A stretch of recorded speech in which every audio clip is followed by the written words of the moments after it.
evening and welcome to East Brunswick High School, home of the Bears. And tonight it's wrestling.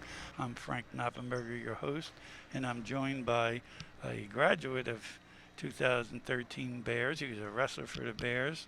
He's also a referee, and he's currently a lieutenant in the Army Reserves. Welcome, Garrett Kohn. I think maybe this is your first time doing this, and it's one of the first times I've done wrestling. I'm thankful to have an expert on wrestling with us. So thank you, and thank you in advance for helping out and creating memories for these young men. Thanks for having me. Okay, the Bears are 0-9 this year, and to add to that challenge, some kids aren't feeling well. And the head coach is in here because congratulations, he's just had a baby. Well, obviously he didn't, but his wife did, and he's home with the baby. And our experienced head coach, assistant coach Matt Piscataway will be running the show for us. So, congratulations to Coach Lengel and his family, and we're ready to start. Okay, we're starting, I believe, is at 150, and that is a forfeit, right, Coach? All right, and I'm not sure who that was that got that victory, but the Bears won by a forfeit on that one, and it's still 6 points. It's still forfeit. 6 points. Okay, and this is 157. We have the Chiefs is Garrett Peck and Joe Quiez for the Bears. Joe is a senior, and he's got 11-9 record this year. And their player Garrett, and his name's Garrett also. He's 3-5. All right, so we start in the neutral position here. Top of the first period. And I did mention you're a varsity official, right? You did mention that. Okay, good, yeah. Because it's good to have someone that's very knowledgeable about the calls and whatever. And an early 2 takedown for Piscataway here. Takes the lead to 2-0. For those watching on EBTV today, you'll see the points for the bout for the individual wrestlers is going to show up on the right side of your screen. And on the left side, you'll see the team points accumulating. So you'll see a 6-0 lead for the Bears. What was that call? He gave a T and a 1 stalling? No. A T and a 1 there is going to be for locked hands. And that means that the wrestler on top locked their hands around the body of the bottom wrestler. In that case, the bottom wrestler was the East Brunswick wrestler, so he gets 1 point. And then it also looks like the Piscataway wrestler let East Brunswick wrestler up on his feet and gave him 1 escape before the resume there, so it's 2-2. And that's all a strategy thing, right? Because I remember Glenn Piscataway was big on that, letting the kid up, giving him points. That's right. For the takedown, correct? That's right. The top wrestler had a technical violation for locking hands.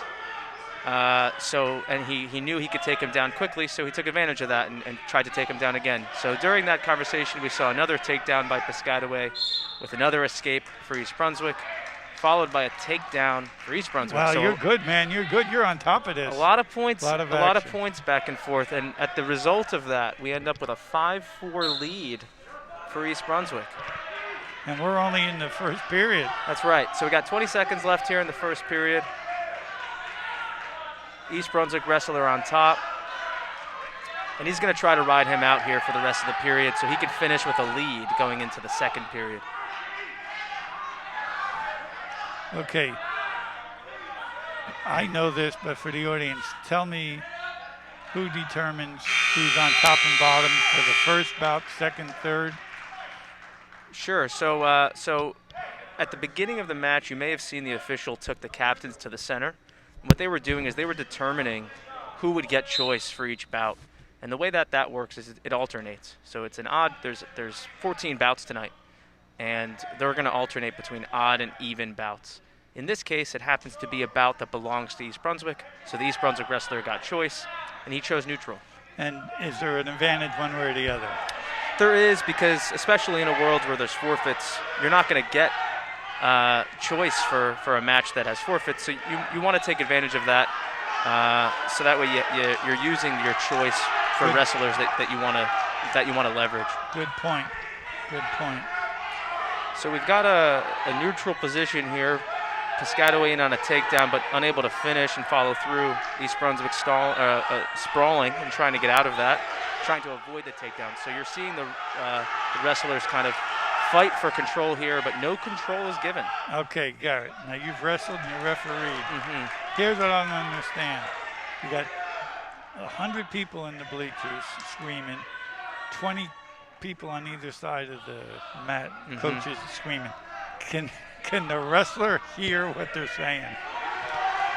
Most wrestlers are going to try to tune that out. Can they hear him? Sure, but a good wrestler is going to try to tune that out and really just focus on their match. And that's what we tell them as an official.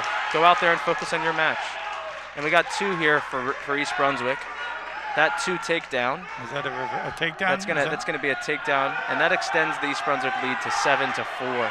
Now the East Brunswick wrestler is going to try to turn him, and he does. And a pin for East Brunswick here is going to extend the lead to 12-0. You get 6 points for a pin. You also get 6 points for a forfeit. So East Brunswick extends their lead to 12-0, which is a great lead that we want to see the team take here early in the duel. Very good. So, as a wrestler, what did you like? Did you like to be on the bottom or top? Or is that a dumb question? No, not a dumb question. I think it depends on the wrestler that you're up against, right? And taking advantage of that. There's a lot of wrestlers that I wrestled that were good on top. So while taking bottom may be advantageous, there's certain wrestlers that you don't want to do that against. And it goes the other way around, too. So it really depends on the wrestler that you're up against. So out now we have a junior, Kyle Imperial. He's 1-8 against 165 weight class, by the way, against Carl. Oh, looks like a forfeit again. So another forfeit here is going to extend the East Brunswick Bears lead to 18-0. Coach Pazinko is always a confident coach. He whispered to me that he got a really good chance to win tonight, and jumping out to a 18-0 team score is not a pretty good start, I think. I think that's great. Okay, we're at 175, and at 175 we got Jude Edekane from Peeway. He's 0-1, and Andrew Como, a junior for the Bears. That is also a forfeit. Another forfeit here extends the East Brunswick Bears lead to 24-0. And Andrew, I was looking forward to seeing you wrestle at 1-4 as a junior. Now we're at 190, and that's either Leslie Atoni or Jordan McCoy from Peeway, and he's 0-4, and Rusty Novak a 1-3 record, but he's only a sophomore for the Bears. So we got a sophomore for the Bears with a 1-3 record. So let's see what happens.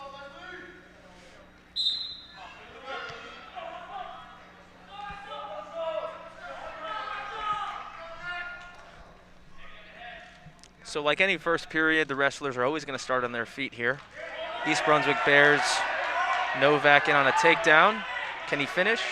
And he does. So that's 2 points for East Brunswick as they go out of bounds, and they'll reset. And for the novices out there, outside the circle, how many parts of the body have to be outside or inside as a referee? What are you looking for? That's a really good question, especially because that rule's changed a couple times over the last 3 or 4 years.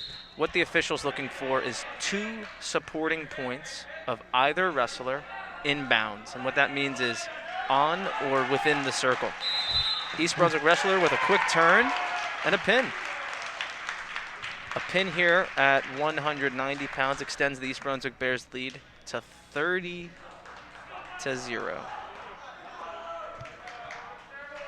So going back to the out-of-bounds call, since we have some time to talk about it. Supporting points is going to be, in a top-bottom situation, it's going to be your knees, but not your feet. So your feet don't actually count as supporting points when you're top-bottom. You're actually looking at the knees. The hands, the hip, the shoulder, those all count. The buttocks, that counts. Right. But feet to not. And now I know why we've been wanting to have 2 officials on every match. They're tough. Right, because it's difficult. And there is a shortage of officials out there. If There anyone's is. interested in officials, you can contact Mr. Frank Malta, our athletic director, or if you're privy to Mr. Stu Miller from Miller's Rentals, he's in charge of officials for the entire conference. So at 2:15, we got Tyler Suhan from the Bears. He's 0-11, but he is a freshman, and he's had some tough bouts. And 2:15 and 8-1, Richard Ba from Peeway. 8-1, that's not a bad record, right? Not a bad record, and well, of course, I root for the home team. This is a good opportunity for Piscataway to try to get some points on the board. Piscataway in with a takedown here, which extends the bout score to 2-0. Right, and these are important bouts for the people that are in that 500 record for county conference tournament, which is coming up. That's and right. The seeding's coming up. So I'm sure the Peeway wrestler wants to make sure he gets a pin here against a freshman who's winless. That's right. An out-of-bounds call means we reset in the center of the mat. So we'll reset with the Piscataway wrestler on top, East Brunswick on bottom. Piscataway wrestler looking for a turn. And when I say turn, I mean to his back. It looks like he's going to get some points here as the referee swipes. And what's he looking for there, the referee? He's looking for 2 things. And there's the pin for Piscataway. The referee's looking for 2 things when a wrestler turns. He's looking to count to see if the back is exposed. If the back is exposed at a 45-degree angle or less, the top wrestler gains points. And the number of points that you get is associated with the number of seconds that your back is exposed. I'm only laughing. Baseball simple. The ball is I know. strike. Yeah. Strike or ball. Now you're counting. There's a little bit of measurement going on. The other thing the ref's looking for is if the back is flat. If the back is flat on the mat, that's a pin. Right. So this is a forfeit at the heavyweight, and Malachi Wyatt from Peeway gets the official. So just like that, Peeway's got 6 points. It's a very complicated sport. That's It's why very when complicated. there's good officials around like you and your dad and Mr. Pellegrino, who's in the Mr. Pellegrino Sala, who's doing the girls right now. Right. We need them out here. So Okay. the pin at 215 and the forfeit at 285 extends or just the team score to 30-12. So Bears 30, Piscataway 12 as we go into 106. Okay, we got Marco Meneses from Peeway and Dylan Craig, a freshman, 0-2. And look at that. Oh boy. An early takedown for Piscataway. He takes him to his back. And the Piscataway wrestler's got a 2-0 lead, but he's looking to turn him here and get some near fall points. So you see the official in your screen swiping his hand. He's counting seconds of how long the back is And exposed. what do you need second-wise? You're going to need at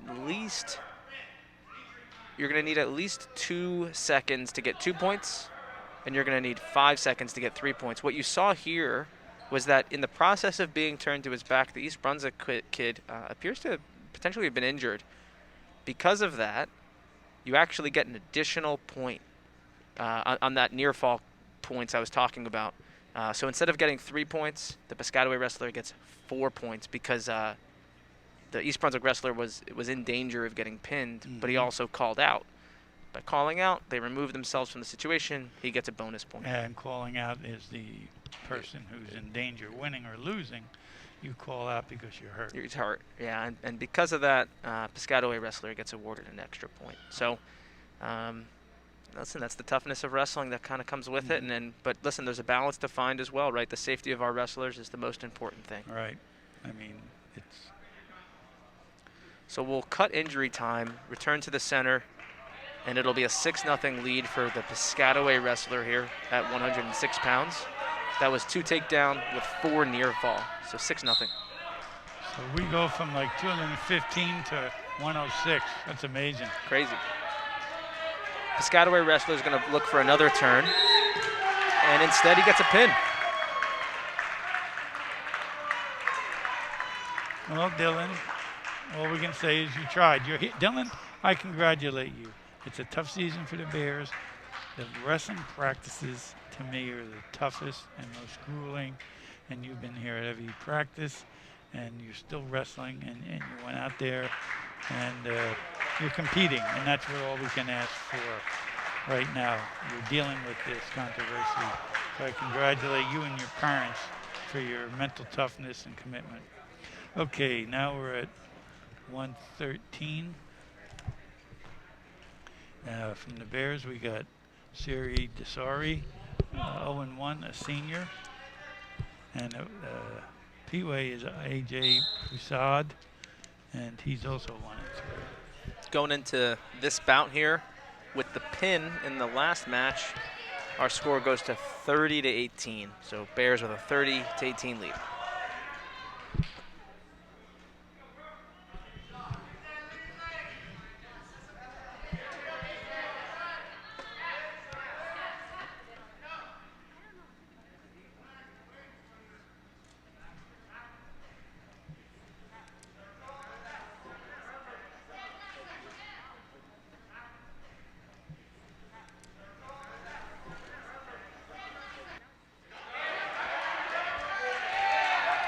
Piscataway wrestler in on a takedown.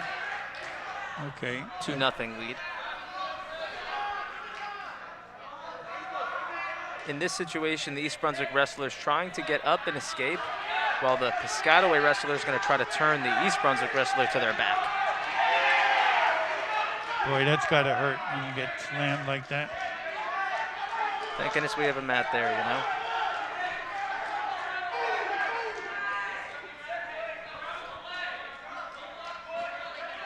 Oh boy.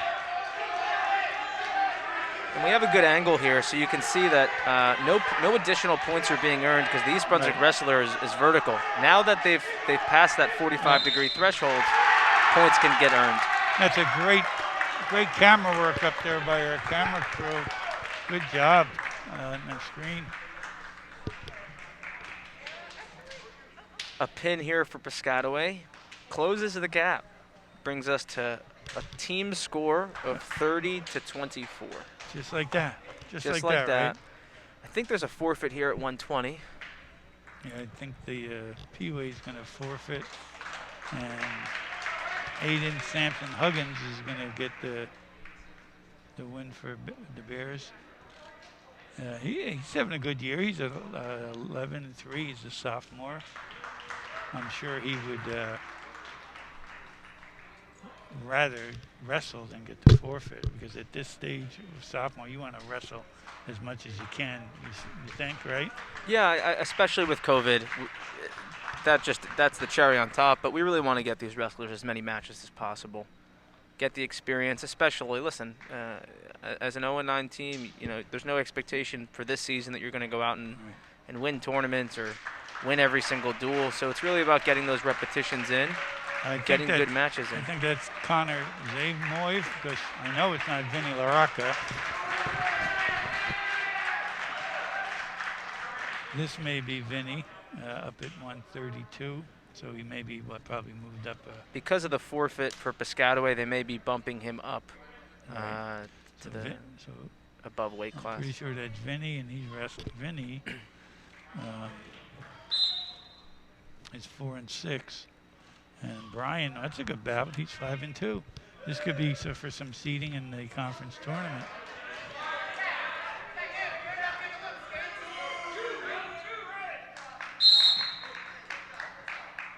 So a takedown out of bounds gives Piscataway a 2-0 lead.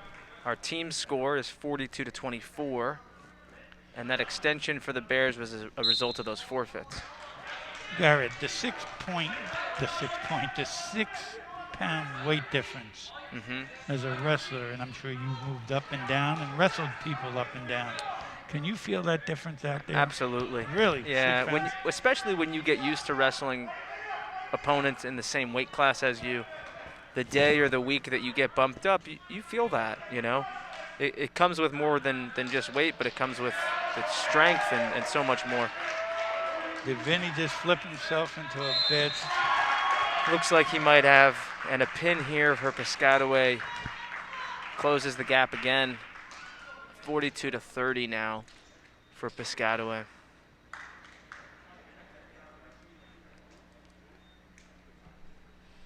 Okay, so now we're at 138, and James Milligan for the Bears. So there's junior, 2 1 matches and 5. left.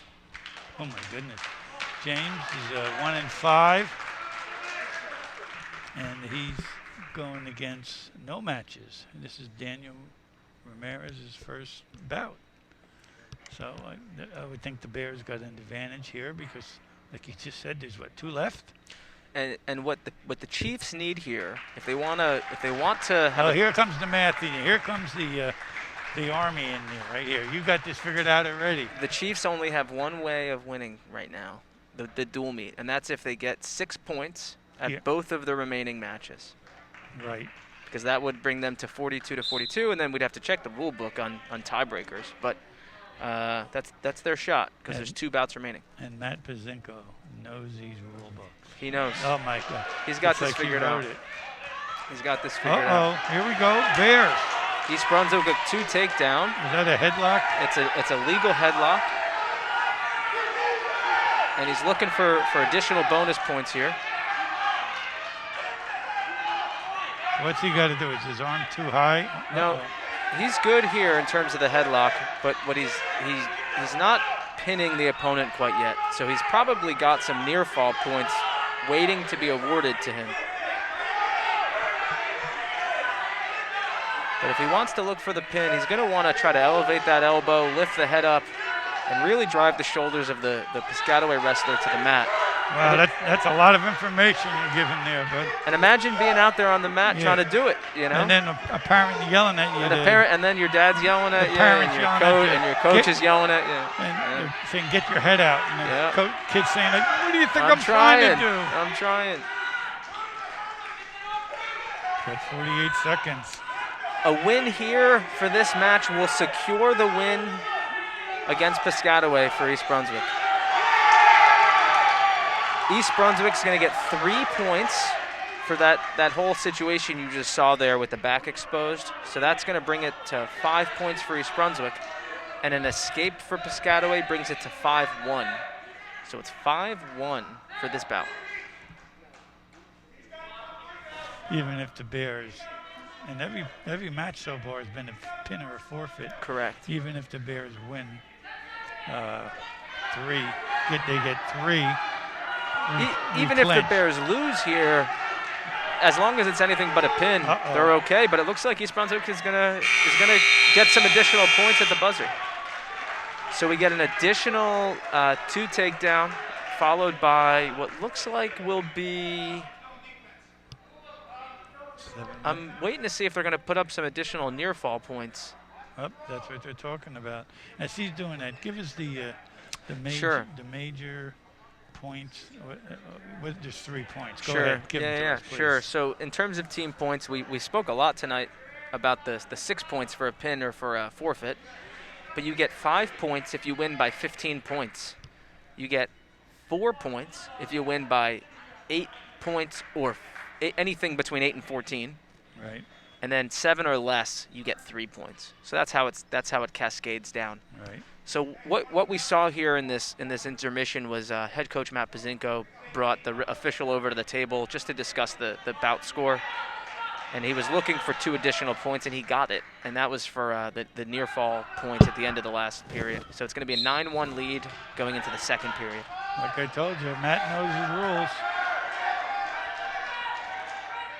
East Brunswick wrestler looking to get out. Piscataway wrestler looking for to keep him down on the mat. East Brunswick wrestler gets a reversal. So 2 points here for East Brunswick on the reversal. Brings us to 11-1. Ooh. Goes in for a cradle. Locks it up. And 2 additional bonus points here for near fall. If it gets to that 15 point. The match will end at 15 points. Yep. The match will not continue beyond a 15-point differential.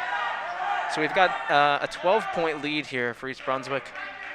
1 more complete turn, and what I mean by that is if he exposes his back and gets 3 points, that'll do it. But instead a pin. A pin here for East Brunswick. First and foremost, extends the lead to 48-30, but more importantly, secures the win for East Brunswick tonight. Good job, James. James is a junior, 1-5, nice pin. And congratulations to East Brunswick Wrestling here for securing their first win of the season. Well, there's no way. there's like if he pins them in 1 second, it doesn't matter, right? That's it. The most the Chiefs can get here is 6 points, and that's not enough to win. Right. Well, that's good. Well, speaking of pins, the fastest pin in East Brunswick history, in my records, is Dave Edwards, 15 seconds in 1977. It's pretty good. You probably weren't even born, right? I was not born. Oh, man, that's bad. But I think your dad was but there were some people paving the way. So yeah, I think Dad was participating here then as a wrestler in 77.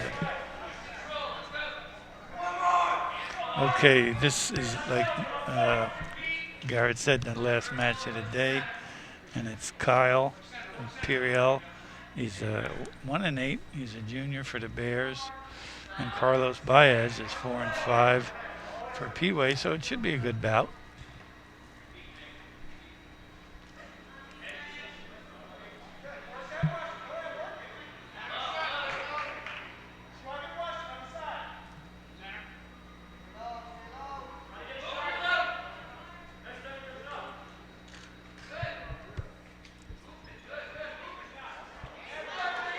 Piscataway wrestler in on a shot and secures 2 points on a takedown.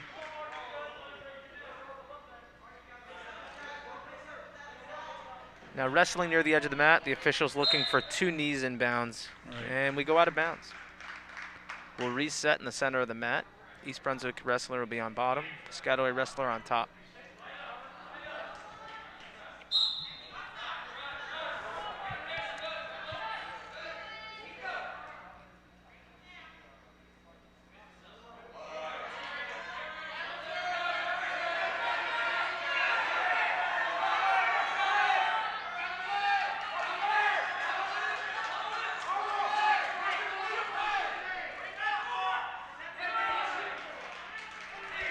One escape here for East Brunswick.